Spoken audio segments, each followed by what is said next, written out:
I actually, because we had texted last night about watching this, and you and I both had the same reaction of like, whoa, this feels broad. This feels different than other middle episodes. And then I watched it again this morning. I usually watch the episodes twice. And I don't mind it.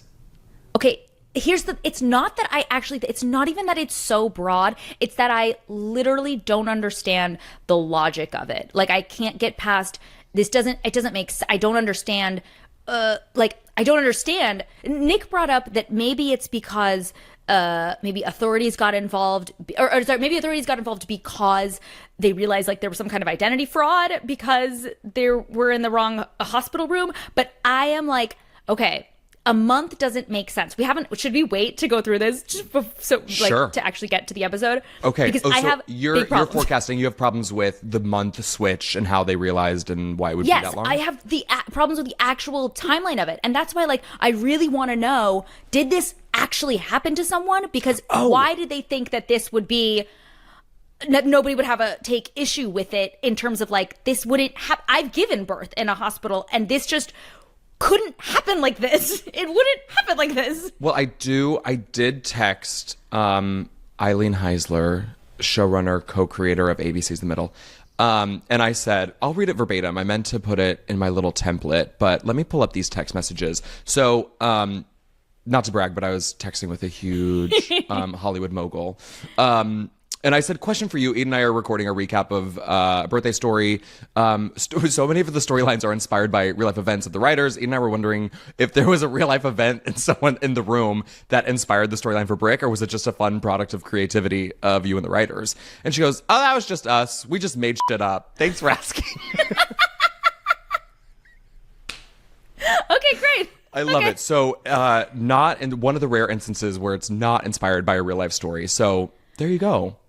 Okay, well then great. I just, it's not even that I mind it. Like, it's a fun concept. And I'll get to the actual, my issue logic, my like logic bumps when we get to it. But let's go through the episode. I can't wait. I'm sitting on pins and needles. See, Frankie and Mike with a wig they didn't even put her in a different wig.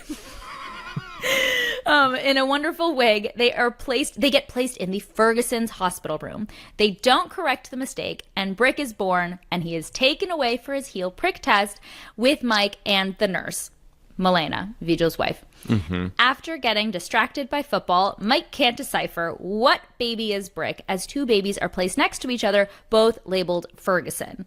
And that's how they ended up bringing home Blake Ferguson for an entire month. Give or take a day. So here we go, Brock. I need to lay this out, why this doesn't make sense to me. Okay, yeah, go ahead. It is not the fact that she didn't know that it was her baby. That doesn't bump me at all. And that's how we ended up taking home Blake Ferguson. You brought home the wrong baby? How could you not know it wasn't me? I figured your mom would know. Mothers are supposed to know those things. Oh, so it's my fault? You're the one that had to watch the game. I was all drugged up. They could have put a turkey in my arms. I would have taken it home. Newborns don't like look like you. They all look the same. So that I get. Maybe Mike wasn't looking. Totally. I buy that she didn't realize. However, if the Fergusons also didn't realize, like, how does a month go by? Because after a month, unless like it just doesn't, if you don't notice in the first 10 minutes, you're just not, you didn't notice, and that's your baby, like, or that's the baby you're now taking care of. So like, what happened after a month to suddenly make them go, actually, this isn't my baby? Like, that it would happen either immediately or not at all. They would just have different babies. Like, I'm sorry. That's fine if you didn't remember, if you didn't reckon. Like, again, that's not my problem. Yeah. The problem is what happened after a month? Unless it was just the people at the hospital being like, you got charged for a different room, and then them being like, wait, I don't know. It doesn't make sense to me. I hear you, and I don't remember, but I'll bet you $1 million it's answered when we meet Blake Ferguson. Okay. I'm not sure. Now I want to go watch. But I'll bet you. I know that now I'm curious, because that's the episode where we meet his parents. Definitely the mom, because the mom is Amy from Raymond. Right. But I wonder Okay. if it's answered there, because I do understand that. Like, why was it a month? What's so special about the month, other than a month is just freaking funny that it wasn't right away that they discovered the mistake. It's funny. It just doesn't. I need more information as to how this happened. 'Cause Our listeners have a lot of work to do. Comment on Instagram. Let us know if we find out in the Blake Ferguson Jesus Jam episode.